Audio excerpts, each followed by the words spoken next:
Welcome to Wiper and True, the brewery which is known for beers such as its Kaleidoscope Pale Ale, Milkshake Milk Stout, and a wealth of other fantastic creations besides, has just celebrated its 10th anniversary. Based in Bristol, their goal is clear, and that's to make beautiful beer.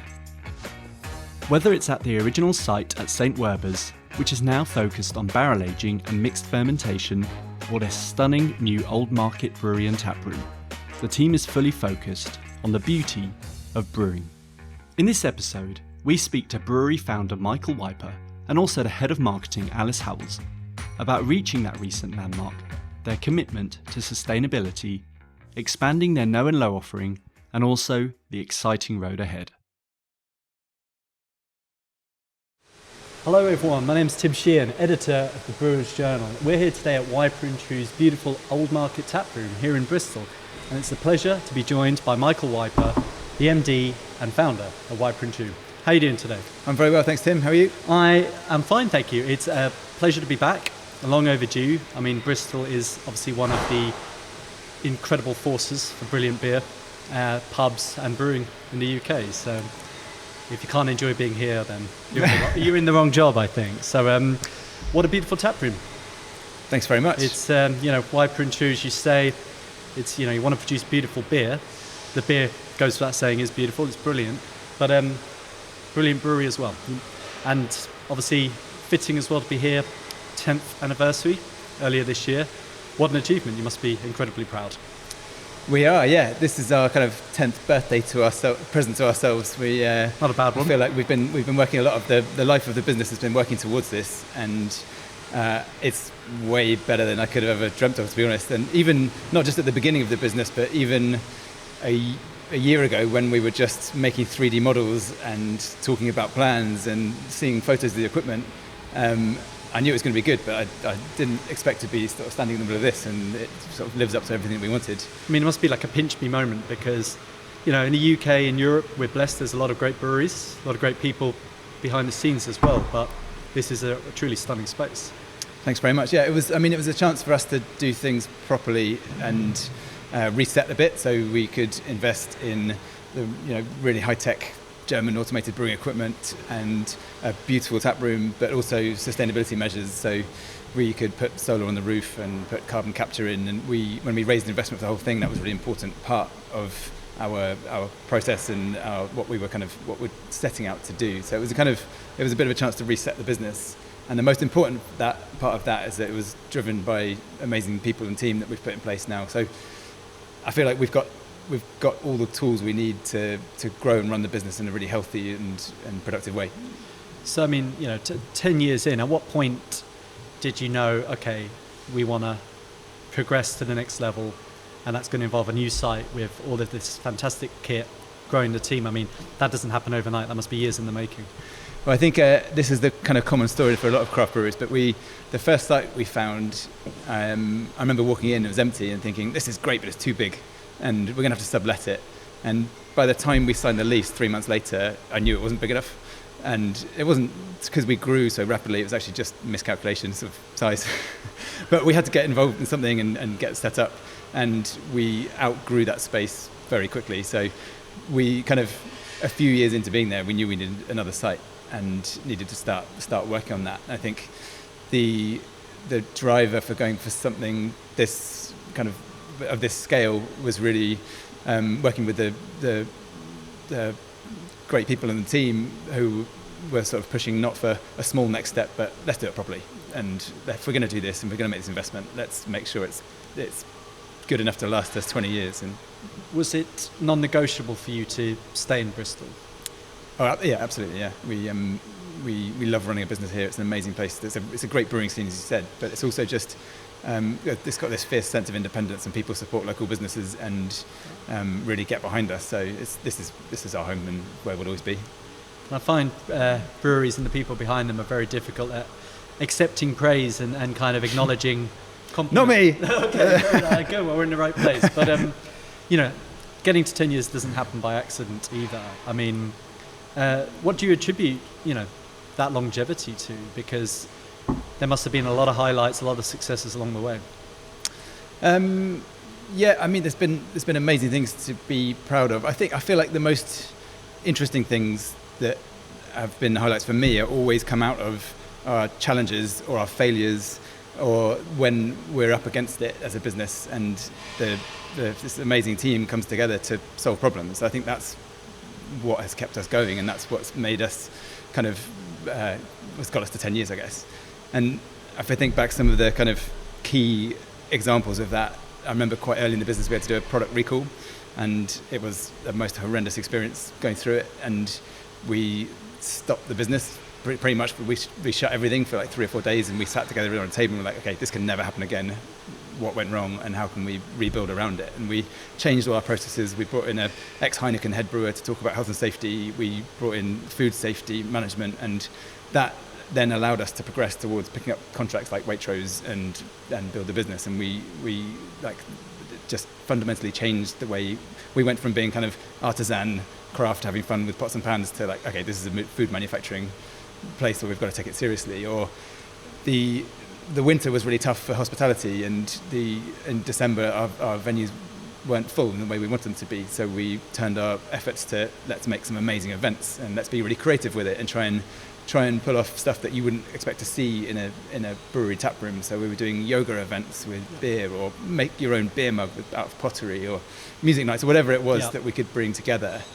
Or the utilities crisis of the last year, which meant our electricity bills skyrocketed so high that we worked out that it was cheaper to borrow money from a bank to expand our solar install, so the roof is now completely full of solar, and we had to borrow a lot of money from the bank to do it, but the repayments and interest rate was cheaper than it would be to pay back the utilities because they were so high. Wow. So It's like those moments where things are really difficult, which form for me the highlights and the bits that keep it interesting and keep us on our toes. Yeah, it seems to be like the hurdles, the potential problems you've overcome have been actually like a boon for the business and been a long-term gain, really. Yeah, they don't always feel like that when you're in the eye of it, but it's where we come alive. It's where we like.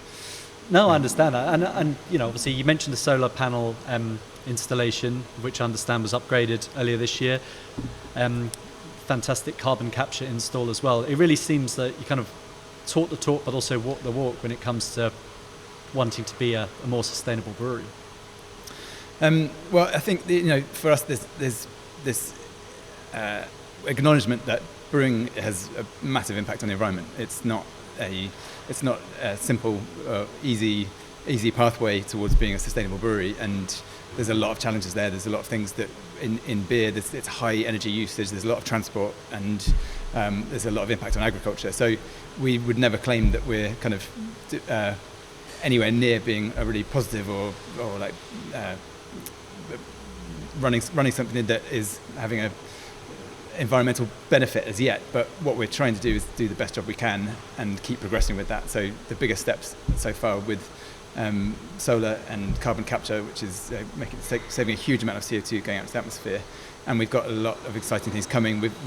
This quarter we're having our carbon footprint measured and working towards a roadmap to net zero by 2030. And have some quite exciting stuff coming around. The next big project that we're looking at is biodigester for our spent grain to create energy that we can then reharvest in the brewery.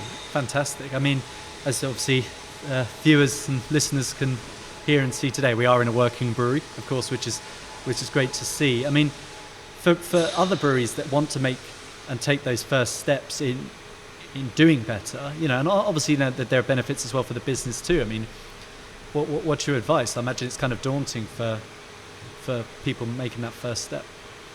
I guess I would say start with the things that have wider benefits, so that the carbon capture it will save us money long term, and it will give us protection from when the CO2 shortage happened. So it really sort of protects the business from wider impact. Or the solar on the roof, which is actually, like I said, cheaper than utilities at the moment. So start with those things if you can get the funding in place for them, and then look at all the small steps that really add up. So what are your labels made out of, and how are you getting your boxes sourced, and just get going. Yeah, it strikes me everything is done with a sort of considered focus here though at Wiper and True. It's kind of, it's planned, and then that plan is sort of executed accordingly. We've been shown around the brewery earlier, which is obviously, as I said, a beautiful space. Lots of capacity, but lots of room for growth. And can you give us a bit of an insight into the brewhouse and the cellar that we have here? Yeah, we started from scratch. We had the privilege of moving into a kind of an empty shell of a building, so we got to design it from the ground up. We worked with an amazing German brewery builder called Ralph, who designed and built the equipment for us, all led by our master brewer Marvin.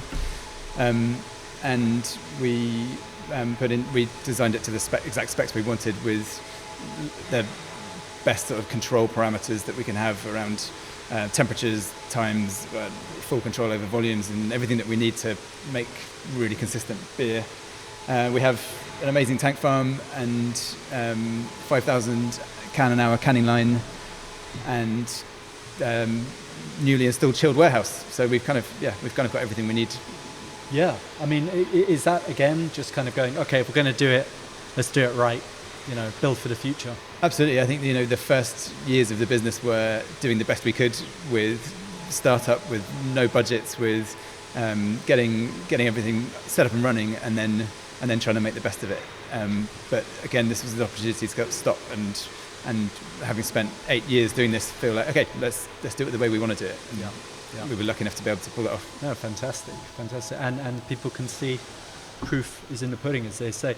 I mean, we're obviously halfway through this year. It's been a manic but productive couple of years for the brewery, and obviously 10th anniversary this year. I mean, what does the rest of the year have in store? Because it doesn't strike me as a brewery that's happy to rest on its laurels. And no, we're excited about the momentum. We want to keep up with it. So I think the biggest things for this year around sustainability are submitting our B Corp application and doing our carbon footprinting. In terms of then wider things like products, there's a lot of focus on our pushing to release alcohol-free Kaleidoscope. So Kaleidoscope's our main brand. Yeah. It's sort of 60% of our production, and we are really excited about this. In Q4, we're going to be putting out the 0.5% version of it, which we're confident is going to be a really, really good alcohol-free pale ale. So there's a lot of drive towards that, and then we're looking at the wider kind of 5-year plan about opening more venues. So we've got sites on 2 more venues in the southwest, and continuing the kind of growth path that we're on. I think the exciting part of the industry at the moment is it's got a lot more challenging over the years. And when we started, there was a kind of, you made some nice beer and it sold, and it was all so much energy and excitement behind it all.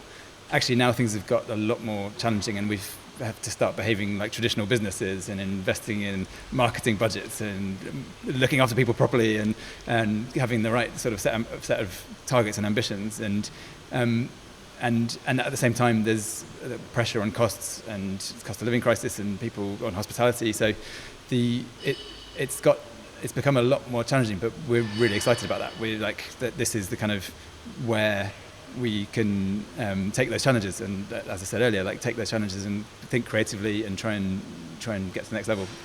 Does it feel like 10 years? Yep. But what I think to be proud of, though, a lot of hard work, blood, sweat and tears, I imagine, but something to show for it, something incredible too. Thank you very much.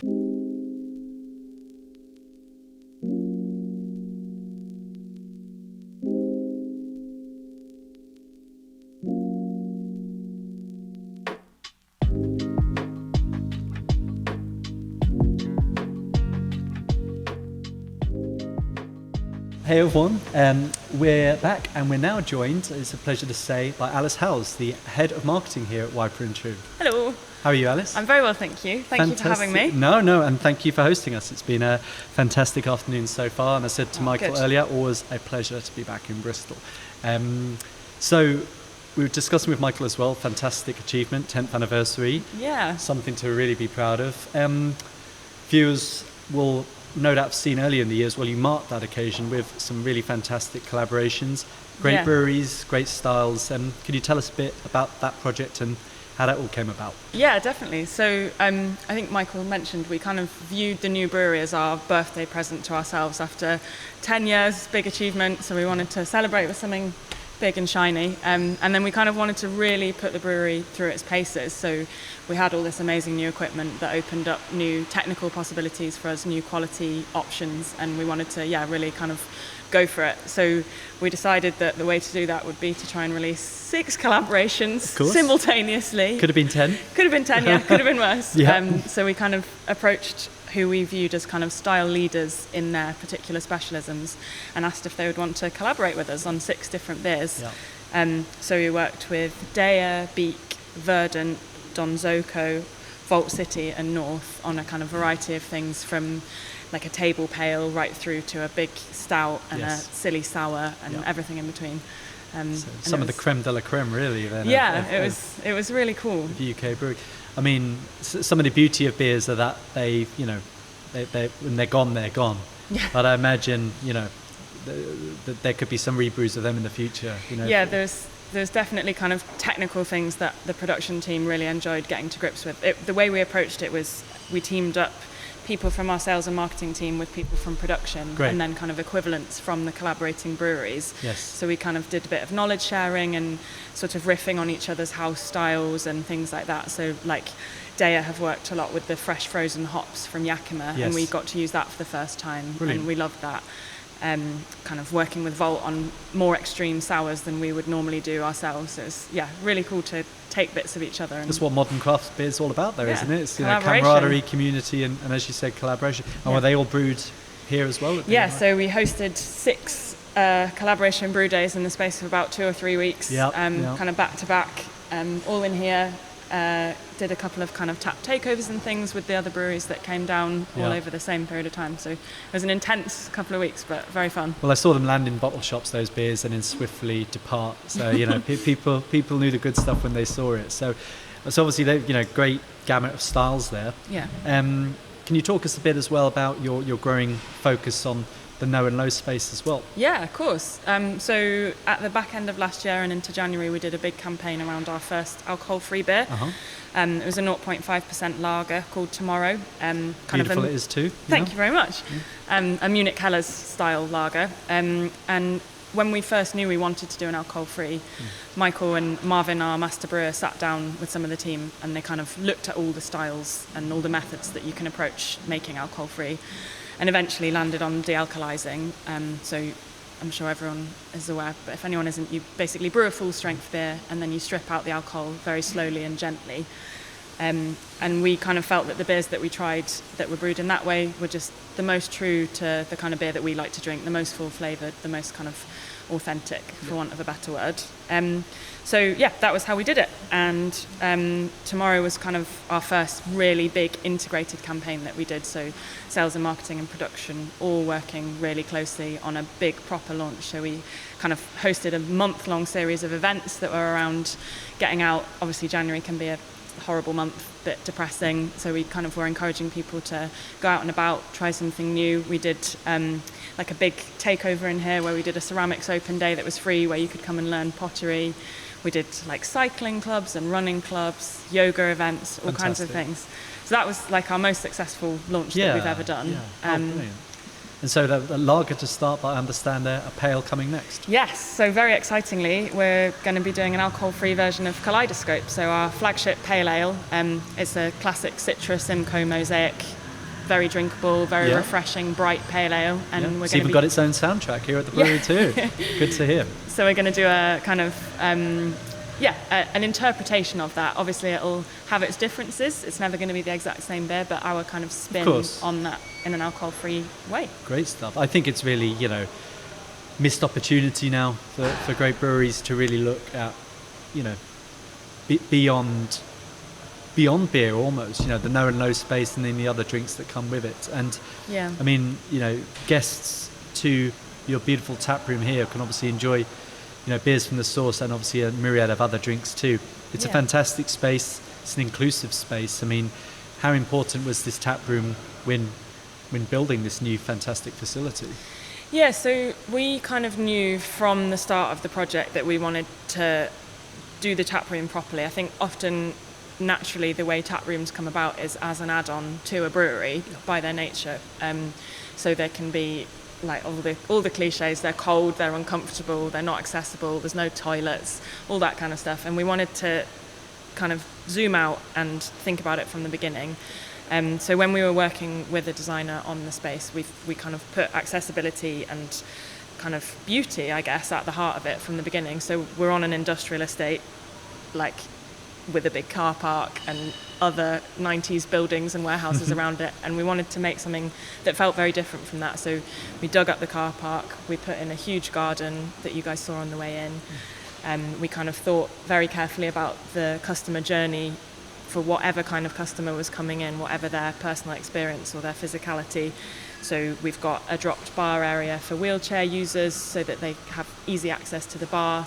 We've got a lot of movable furniture so anybody can sit anywhere.